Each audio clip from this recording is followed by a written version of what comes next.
Su venia, señor presidente. Adelante. En todos los ámbitos en los que hay manejo de recursos públicos, debe de existir claridad en cómo y en qué se gasta cada peso que reciben las instituciones del Estado. De lo contrario, México no saldrá del deshonroso lugar 103 de corrupción de 175 naciones en el que se encuentra, de acuerdo al índice de percepción de la corrupción de 2014, que elabora anualmente Transparencia Internacional. Uno de los mayores reclamos hoy en día es que existen mecanismos que permitan una verdadera transparencia y rendición de cuentas en la administración de todos los recursos públicos, ya que la opacidad en el manejo del erario abre las puertas a actos de corrupción y de desconfianza de la sociedad hacia las instituciones del Estado. En este sentido, la transparencia y la rendición de cuentas deben ser mecanismos eficaces y eficientes de todo régimen democrático, ya que son la base para el fortalecimiento de la participación ciudadana y la democracia, dado que sin transparencia del manejo del dinero público no existe posibilidad alguna de abatir la desconfianza de la ciudadanía en las instituciones. Como es de conocimiento público, el derecho a la información se encuentra consagrado desde 1977 en el artículo 6 de la Constitución Política de los Estados Unidos Mexicanos.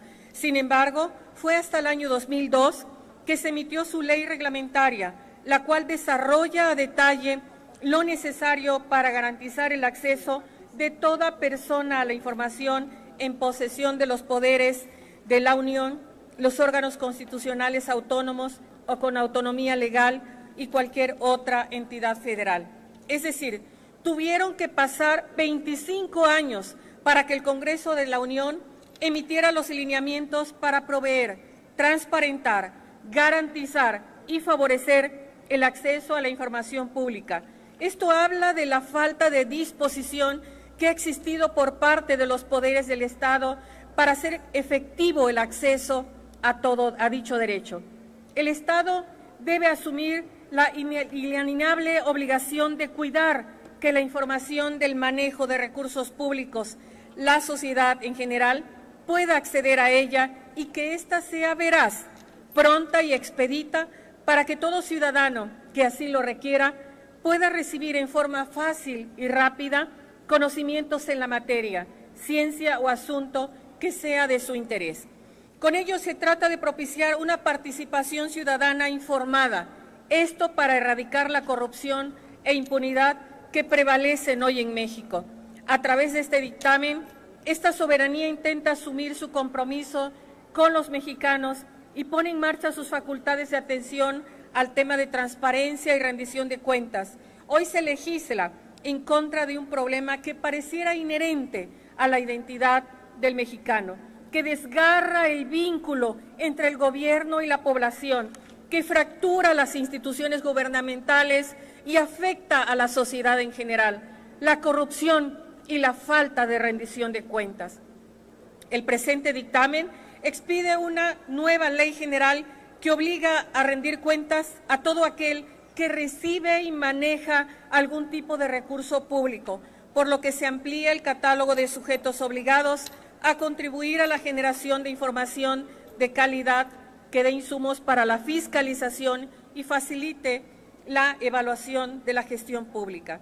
Se establece que no solo las instituciones gubernamentales, sino toda persona física o moral que maneje recursos públicos estarán obligados a rendir cuentas, lo que da muestra de que las obligaciones de transparencia se extiendan a un ámbito muy amplio y con ello una optimización de los recursos con los que cuenta la nación y en consecuencia exista un combate de frente a la corrupción y sanciones a todo aquel que hace mal uso de los recursos.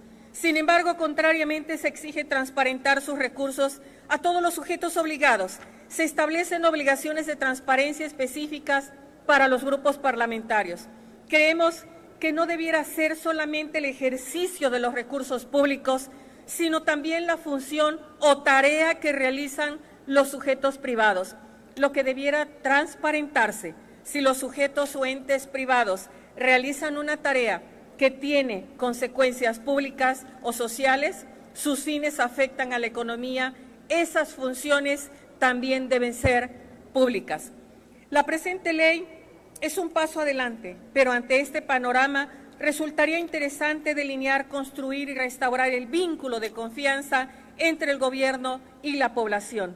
Por ello es necesario que en adelante y en conjunto con el Sistema Nacional de Anticorrupción y la Ley General de Transparencia y Acceso a la Información Pública, estas sean armónicas, complementarias y cuenten con una efectiva implementación, debido a que la apertura no implica solo ser observado, sino establecer mecanismos que obligan a los sujetos obligados a transparentar toda actuación, desde la conformación del Estado mexicano, el tráfico de influencia, la corrupción, el enriquecimiento con dinero público, la impunidad, han estado ligados a la identidad del mexicano. Es momento de romper con tantos vicios en este país, donde la rendición de cuentas y la transparencia no sean actos de generosidad, sino un deber de todo aquel que tiene a su cargo cualquier tipo de recursos públicos. El éxito o fracaso de la implementación de la ley dependen tanto de la participación constante de la sociedad civil como de las acciones gubernamentales. En el grupo parlamentario de Movimiento Ciudadano creemos que toda ley es perfectible. Por ello, en la discusión del presente dictamen estaremos proponiendo diversas reservas que son menester incorporar, como el caso del acceso a la información pública para los grupos y comunidades indígenas, concluyo, presidente, quienes legítimamente merecen que la respuesta de información les sea traducida la misma a su lengua madre. Del mismo tenor debe ser el acceso a la información pública que soliciten quienes sufren alguna discapacidad. Ellos tienen derecho a que se les suministre información bajo sistemas o lenguajes acordes a su discapacidad. Por ello, en el presente dictamen, Movimiento Ciudadano votará en plena conciencia de coincidir con un reclamo general de transparentar los recursos públicos, pero por supuesto que también elevaremos la voz para apuntalar los derechos de los grupos indígenas, de las personas con discapacidad y, por supuesto, del pueblo mexicano, que merece un instrumento jurídico verdaderamente eficaz en la transparencia del destino del dinero público. México lo exige. Debemos transparentar y modelar cada acto, cada acción. Debemos de ser transparentes. Transparentar a México. Se lo merece México. Gracias, señor presidente. Gracias, diputada.